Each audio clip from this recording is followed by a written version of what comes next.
Bapak Ibu, saudara-saudara sekalian dalam Tuhan, Injil menceritakan satu peristiwa. Awalnya itu para murid itu merasa bersuka cita, bergembira ria karena ada bersama Yesus. Dan Yesus senantiasa menghadirkan ketenangan batin kalau berjumpa dengan orang-orang yang percaya kepadanya. Kemudian Yesus berkata kepada para murid, mari kita juga ke seberang sana untuk mewartakan Injil kepada orang-orang itu agar semua orang mengenal tentang Yesus, tapi juga percaya kepada Tuhan Allah. Dan mereka pergi. Di tengah danau terjadi peristiwa yang tidak dirindukan. Angin badai meniup dan menggoncangkan perahu yang mereka tumpangi itu. Air laut masuk dalam perahu. Para murid sibuk mengeluarkan air. Goncanglah perahu itu. Dan mereka semua mulai takut. Mereka merasakan seakan-akan Tuhan tidak mau membantu mereka. Iman pun juga goncang. Akhirnya mereka bangunkan Yesus. Mengapa kau tidak peduli akan ancaman yang kita hadapi ini? Yesus bangun. Dia menghardik angin, angin tenang, danau aman, dan dia katakan dua hal. Yang pertama ialah, mengapa kamu takut? Yang kedua ialah, mengapa kamu tidak percaya? Apa sebab kamu dalam menghadapi badai semacam begini, kamu harus takut menghadapi? Saudara, ketakutan itu bukanlah kepunyaan orang yang percaya pada kebesaran Allah. Ketakutan, kekhawatiran, kecemasan itu kepunyaan iblis yang hanya mengganggu batin manusia. Sehingga hilanglah ketenangan diri, hilanglah percaya diri, hilanglah akal sehat itu. Dia bilang, jangan sekali kamu takut, karena ketakutan itu membuat kita tak berdaya.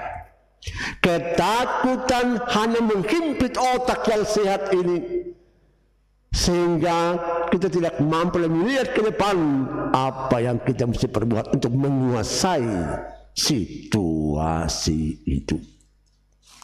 Entah ringan, entah berat masalah itu, dia bilang begini, kalau kau hadapi satu hal membuat engkau bergumul, kalau sampai kau bergumul karena peristiwa itu, oh, jangan takut menghadapi itu. Kau jangan cemas menghadapi itu. Kau jangan khawatir menghadapi peristiwa itu. Karena ketakutan bukan dari Tuhan Allah.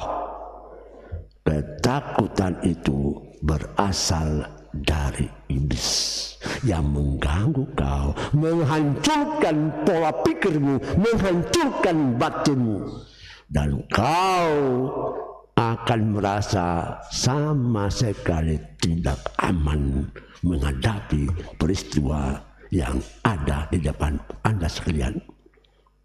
Hilangkanlah ketakutan itu, karena ketakutan membuat kita tidak berdaya, tidak percaya pada kekuatanmu, tidak percaya pada dirimu sendiri. Anda bisa, kau mampu, kau boleh, kau bisa mengatasi. Karena itu kau tidak boleh sekali cemas, khawatir, takut menghadapi satu peristiwa. Kalau kau takut, kalau kau cemas, kalau kau khawatir, maka masalah itu meskipun kecil sekalipun juga, tapi kau tidak bisa. Karena ketakutan sudah menutup otak sehat yang kau punya sebenarnya. Maka dia bilang sekali lagi, kalau hadapi satu peristiwa, duduk baik-baik, tenangkanlah dirimu, berdiam sebentar, kemudian kau maju atasi situasi itu. Kalau kau tidak bisa, tanyakanlah, minta bantuan orang lain untuk bantu kau. Tapi kau tidak boleh mengomel, tidak boleh kau khawatir, tidak boleh kau cemas, apalagi takut. Karena ketakutan hanya membuat kau tidak berdaya dan tidak percaya diri lagi. Padahal sebetulnya kau bisa. Hanya karena kau sudah takut, maka hilanglah semua akal sehatmu, hilanglah semua kekuatan dalammu, hilanglah keperkasaanmu itu. Lepaskanlah segala-galanya. Kau hadapi dengan teman, dengan tenang, kemudian kau mesti buat sesuatu hal. Kau mesti melangkah maju mengatasi itu. Kau jangan menyerah, karena kau bisa buat itu. Dalam segala hal kau mampu minta tolong orang lain kalau perlu. Tapi kau maju dulu.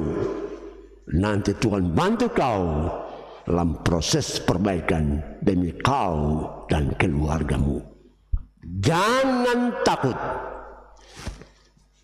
Yang kedua dia bilang apa? Kenapa kamu kurang percaya? Itu berarti bahwa Tuhan selalu ada bersama kita. Di mana saja, tempat apapun, Tuhan selalu ada bersama kita. Bukan Anda berjalan sendiri, saudara. Dalam situasi yang membuat engkau punya sukacita, di situ juga Tuhan hadir. Dalam situasi yang menggoncangkan engkau, percayalah Tuhan ada. Hanya karena kau sibuk dengan masalah itu, kau tidak tahu bahwa Allah ada bersama engkau di saat yang sama. Maka dia mengatakan, hendaklah kau percaya, imanmu tidak boleh goyah, imanmu sekuat kepada Allah. Karena Allah senantiasa ada bersama engkau di dalam sukacita, tapi juga dalam permasalahan pergumulan yang kita semua hadapi. Dan ini yang dibuat pada bacaan yang pertama. Saudara Ayub, Bapak Ayub, Opa Ayub mengalami satu kegoncangan hidup. Pribadinya sakit, harta bendanya juga hilang, ada keluarga yang meninggal dunia, dan dia mulai bertanya, kenapa ya?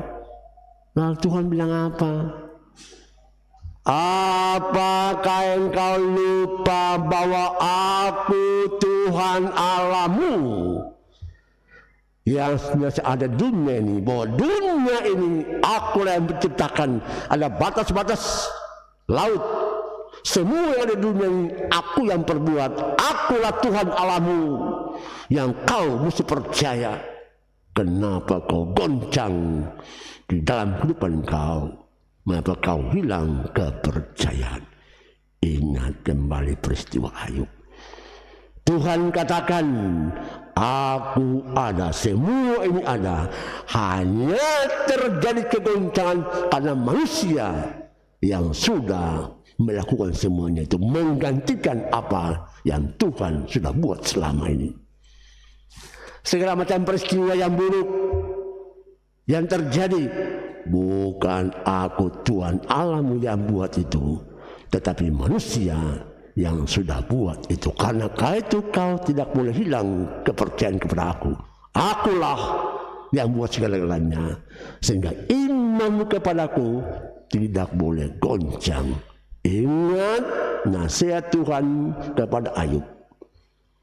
Yang kedua, dalam bacaan kedua, Paulus katakan begini, kau mesti menjadi manusia baru. Selama kau tampil sebagai sosok begini, tetapi kau belum menjadi manusia baru. Manusia baru itu manusia yang percaya pada kuasa Kristus Yesus. Manusia barulah dia yang senantiasa bersandar kepada Tuhan Allah, yang bersandar semata-mata pada Yesus Kristus. Dan kau ini benar, katanya kau adalah murid Yesus, tetapi kau belum menjadi manusia baru. Kau masih menjadi manusia lama karena kau masih percaya pada pikiranmu dan bukan melekat pada sandaran Tuhan Allah. Maka Paulus mengatakan kau mesti bersandar kepada Tuhan Allah, kepada Kristus. Kau percaya bahwa Tuhan juga ada bersama engkau. Karena itu kita sekalian, saudara sekalian, nasihat pertama, setiap peristiwa yang dihadapi, hadapilah dengan akal sehat. Tenangkanlah dirimu dan buat sesuatu hal untuk mengatasi, bukan karena kau takut, tapi kau percaya Tuhan kasih sama saya kemampuan untuk bertindak mengatasi setiap situasi. Kalau masih lemah, minta bantuan orang lain, tapi tidak boleh kau takut, cemas atau khawatir, karena kau punya kemampuan untuk bertindak dan berbuat. Yang kedua, percayalah Allah ada bersama engkau. Oleh karena itu, kita senantiasa bersandar semata-mata kepada Tuhan Allah. Saudara sekalian, kalau kita betul-betul ada pada Tuhan, bersandar sama Tuhan Allah, percaya ada kekuatan positif yang keluar dari dirimu untuk bertindak dan berbuat. Kalau jauh dari Tuhan Allah, terbanyak kita punya kekuatan negatif, dan itu melemahkan tubuh kita. Itu membuat kita tak berdaya, sehingga kita mesti mencari Tuhan setiap saat supaya kekuatan lain ada pada dirimu, membuat engkau berdaya guna pikiran, hati, dan bertindak. Amin.